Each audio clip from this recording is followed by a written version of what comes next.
A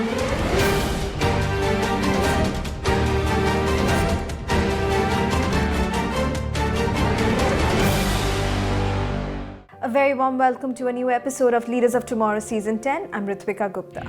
We want to turn our attention tonight to the sports ecosystem in India. From the rise in sports startups to the business of leagues, we will try and cover the different aspects of the industry that's helping to build a dynamic sporting culture in India.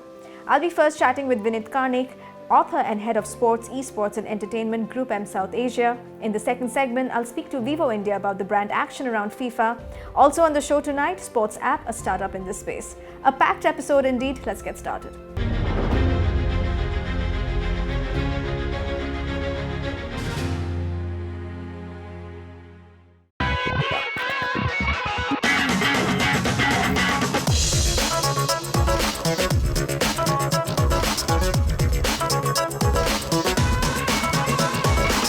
Inspiring, engaging and immersive. The Indian sports sector is experiencing a sea of changes with all-round developments initiated by the government, corporates as well as non-profit organizations.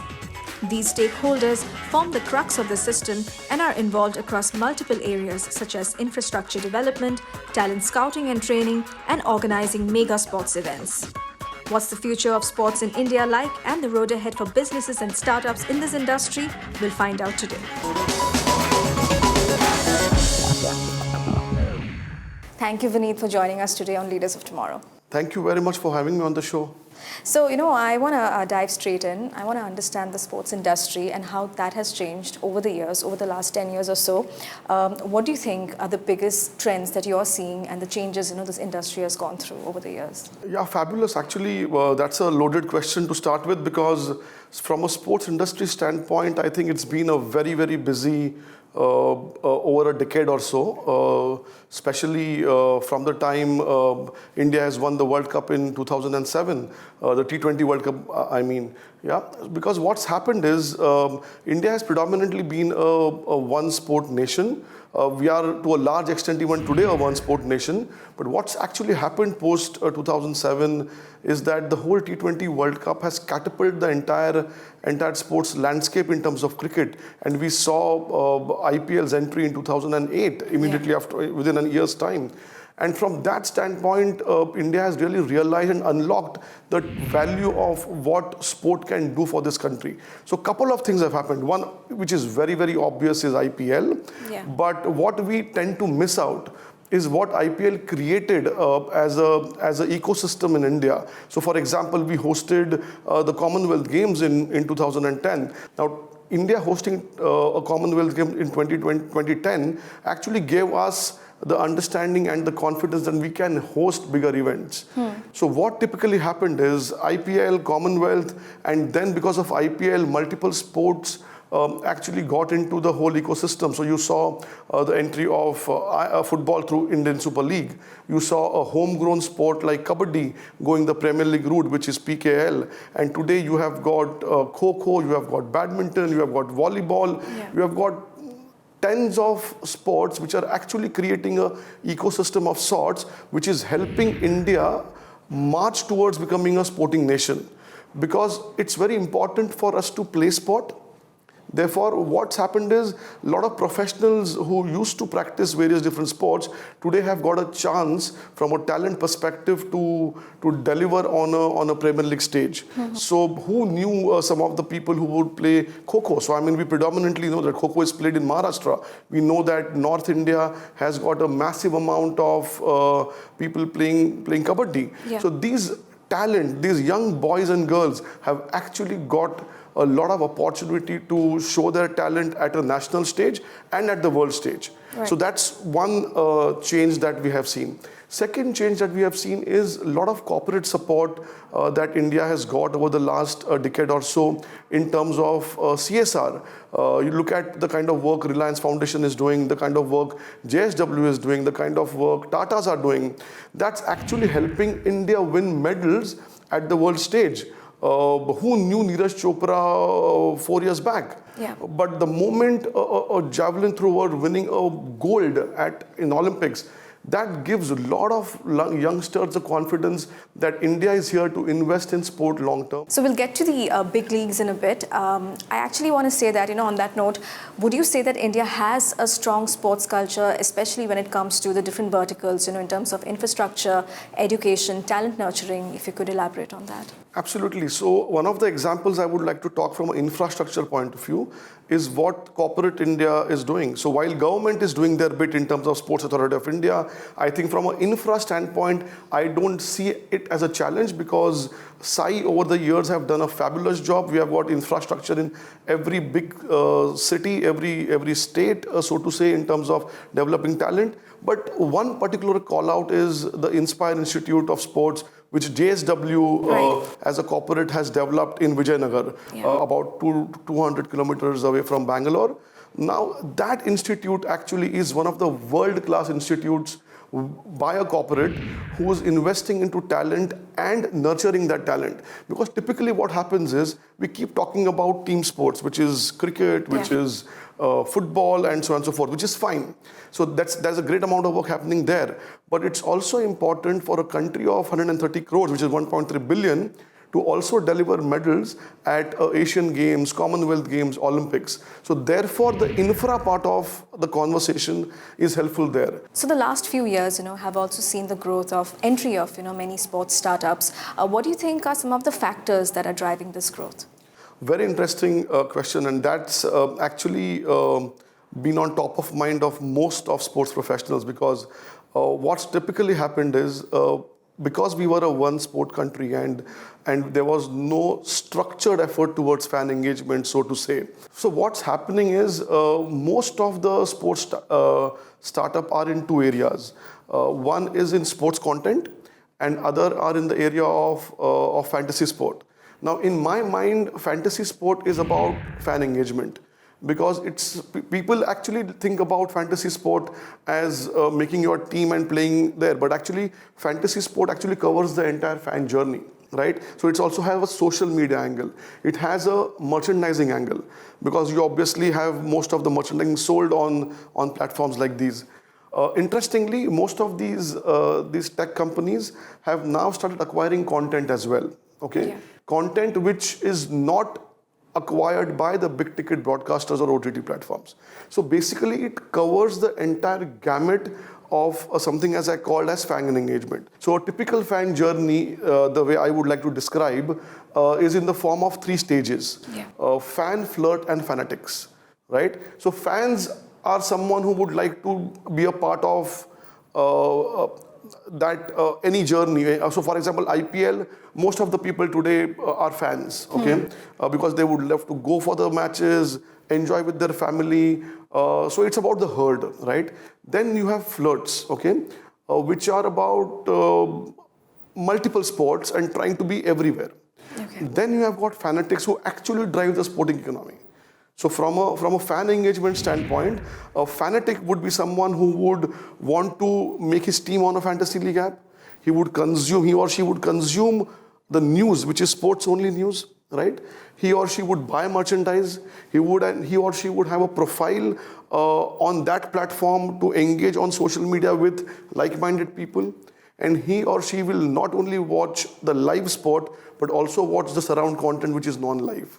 So of course, when we are talking sports, we cannot leave out the big leagues. Like you mentioned, they really changed the game in the sports industry. What do you think brands, what kind of opportunity businesses and brands see in these big events? Actually, it's a great time for marketeers who are looking at engaging sports fans.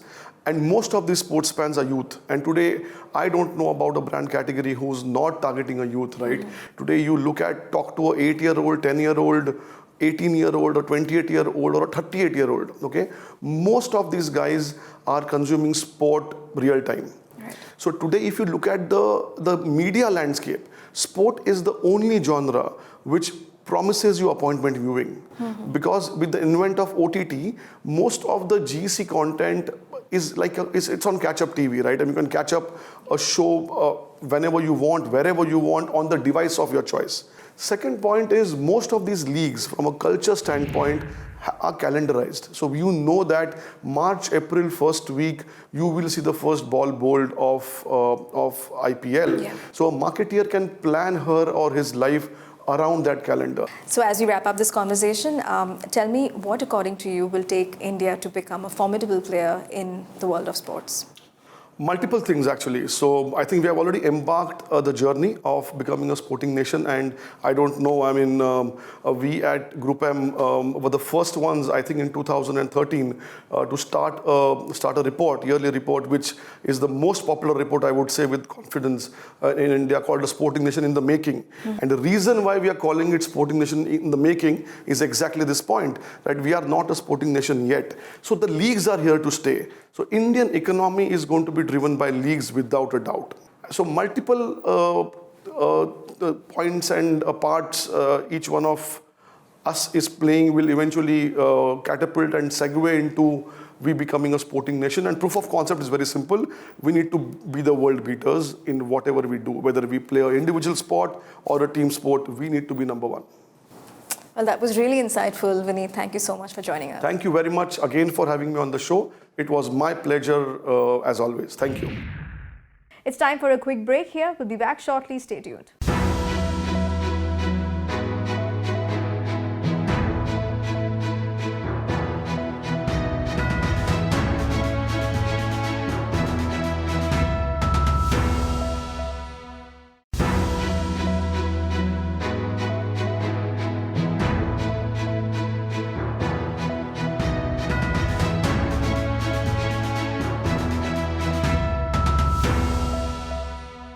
Welcome back. You're watching Leaders of Tomorrow.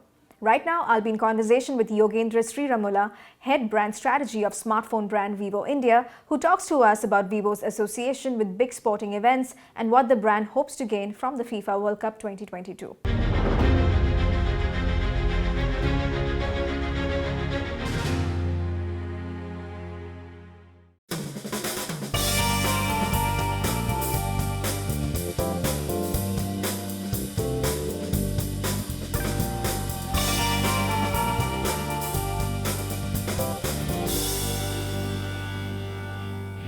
Thank you for speaking to us today, Yogendra.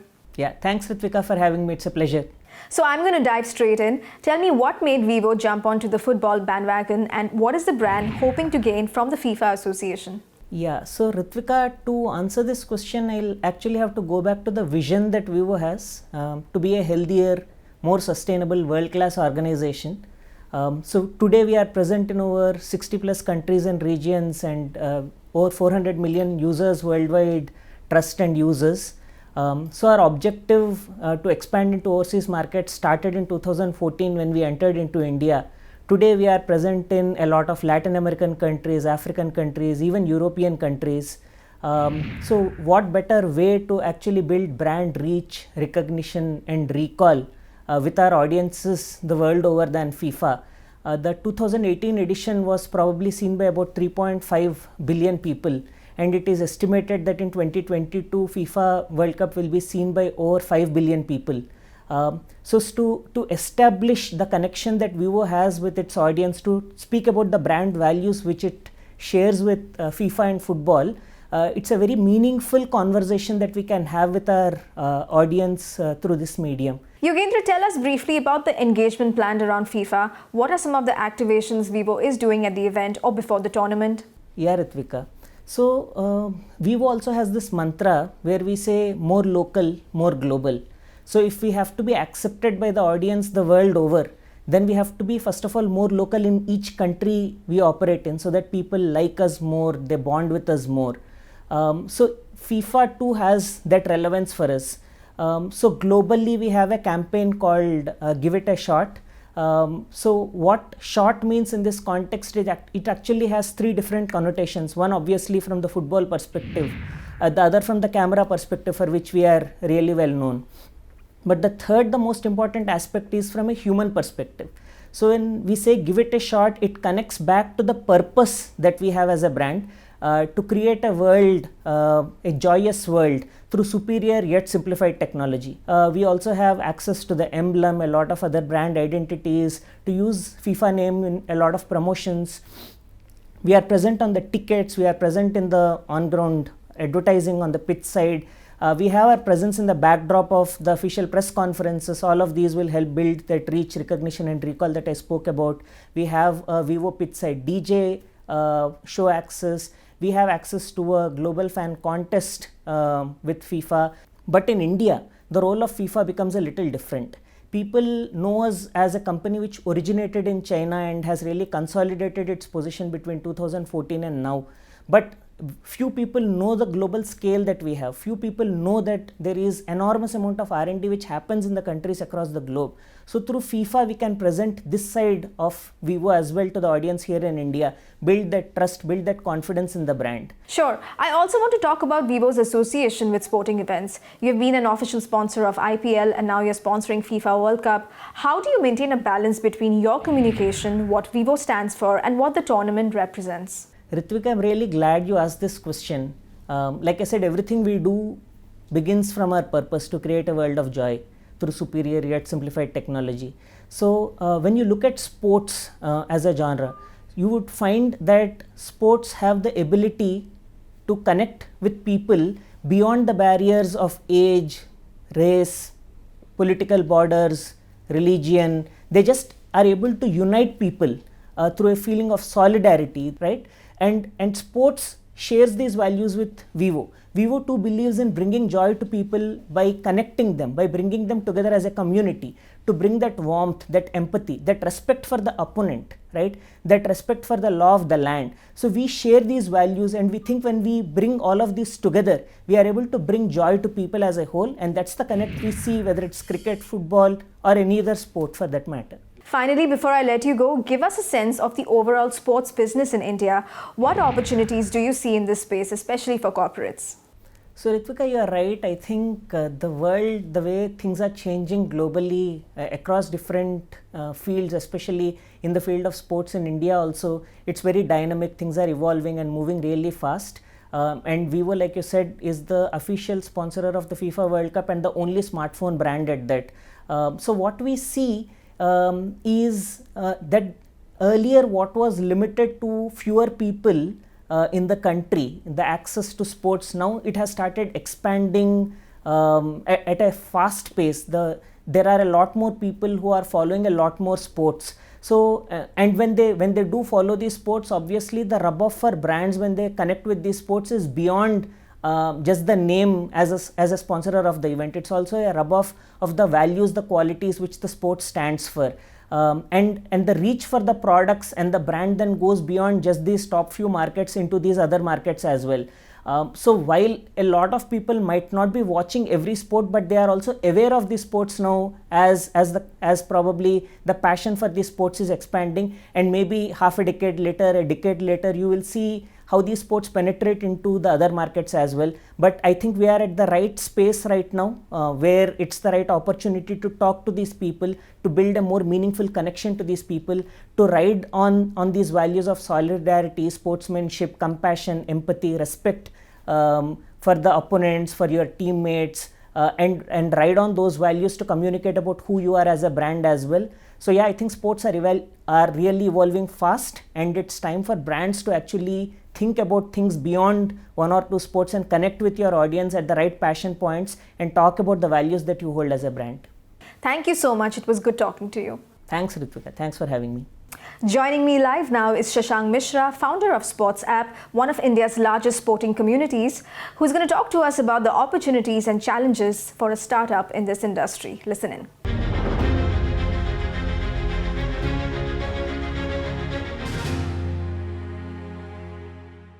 Thanks, Shashank, for joining us today. Thank you so much, Ritwika, for having me and letting me put my perspective on the business of sports. I really appreciate that. Thank you so much. So, India has witnessed the entry of multiple startups in sports over the past few years. I want to get a sense of the trends or the factors that are driving growth for sports startups in India today. I believe there are majorly three factors which are driving the growth for the sports startup here in India. Starting up with the youth population. I mean, if you look at India and its youth population, majorly termed as millennials and the Gen Zs, it is close to like 90 crores, right? Currently 60% of the overall population and expected to reach about 70% in next 5 years. So out of this 90 CR, we see about like 50 CR as sports lovers, defining as who are either building their career in sports or passionate about sports and eventually becoming a fan, right? To 50 crore audience as a youth population, and in their particularly second factor is basically their interest into sports, right? So with their interest, the demand for the viewership is also increasing, right? So these are the major two factors, and last one is because of the high demand, we are seeing the introduction of different leagues happening here in India, right from IPL to Pro Kabaddi League to ISL in football, and then other sports as well, right? So youth population, their interest and their demand is basically start letting the introduction of different leagues as well. So these are the three factors which I believe are supporting the growth for the sports startup. Right, Shashank. So if you can also now tell our viewers about Sportsapp and what the platform offers. So, I mean, if you look at the sports ecosystem, there are different stakeholders like athlete, coaches, sports academies, brands, fans, etc. Right? So, what we are trying to do, we are trying to make the interaction easy for them through our community solution. So, what we say that we are India's largest sports community for everything sports, making the interaction easy and eventually enabling the exposure, empowerment, access, and also the one-stop shop. Why we call us as a one-stop shop? Because we want to build the future of sports at Sportsapp, where all your sporting needs can be fulfilled at one stop. Right. How it is basically helping the different stakeholders. If you look at athletes who are coming to Sportsapp, right from grassroots to top levels, they are connecting with coaches, sports academies. They are seeing their best content and eventually getting into the best academies for their particular sports. In terms of sponsorship, because that has been a major challenge for athletes here in India in terms of financial issues, we are helping athletes get sponsorship from grassroots to top level. In last 7 months, we have supported 7,000 athletes for the overall pyramid of the athlete. So that's how we are eventually helping the athletes to get all the access that they require into their early stage of their career. Talking about fans, we are helping them invest into their favorite athlete with Sportsapp, and eventually monetizing as the athlete grow into that particular sports. Shashank, what according to you are some of the challenges faced by startups in this ecosystem? I think the challenge still remains at the grassroots levels because there is no infrastructure, there is no access for sponsorship. I mean, the work is in progress, but still there are massive challenges at the grassroots levels. We are not seeing the talent basically at the grassroots level, making it at to the top level and becoming a professional. There is still a lot of work needs to be done at the grassroots level, because one of the mission statement that we say is that we are empowering sports stars of tomorrow. Why we say that? Because we need more and more sports stars, because eventually that will have a lot of fans surrounded, and that will have a lot of viewership, that demand will eventually have a lot of leagues around that particular sports as well.